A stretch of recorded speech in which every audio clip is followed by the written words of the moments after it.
Despite the fact that we are sure that challenges and temptation would come, we have a duty not to make things easier for the devil. 2 Samuel chapter 15, and I'll just read from verse 2 to 4. Get up early, that is Absalom, and stand by the side of the road leading to the city gate. Whenever anyone came with a complaint to be placed before the king for a decision, Absalom would call out to him, "What town are you from?" He would answer, "Your servant is from one of the tribes of Israel."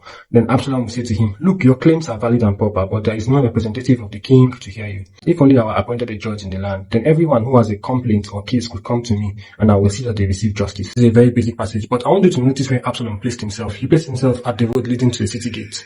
The city gate is a very important place in Middle East history or Middle Eastern culture. It's the place where a lot of important meetings happened. If you remember from the book of Ruth, that was where Boaz contended with relative that Ruth had. It's also where Ahab hosted his advanced ministers conference. 400 prophets from all over Israel. The city gate is a very important place. It's not somewhere you can leave empty of the king's authority. But David made this mistake. He wasn't there. There was no one that was there. There was no representative that could even report to him what Absalom was doing. It was just vacant. And yes, I know that there was a prophecy that Nathan brought that David was going to have someone that he was close to him rise up against him. But we saw that David actually made the work of Absalom easier by leaving that gap for people's desire to see justice or to be seen. He left that gap there. There was no presence of authority at the city gate or anyone that could challenge the narrative that Absalom was throwing out. And it draws to my mind the fact that, despite the fact that we are sure that challenges and temptation would come, we have a duty not to make things easier for the devil.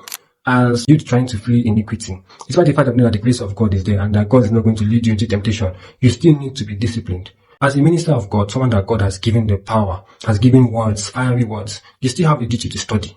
Point is simple. God is not going to do everything for us. We know that God was the one who established David's throne. But we saw that David too had things to do. Don't make the devil's work easier.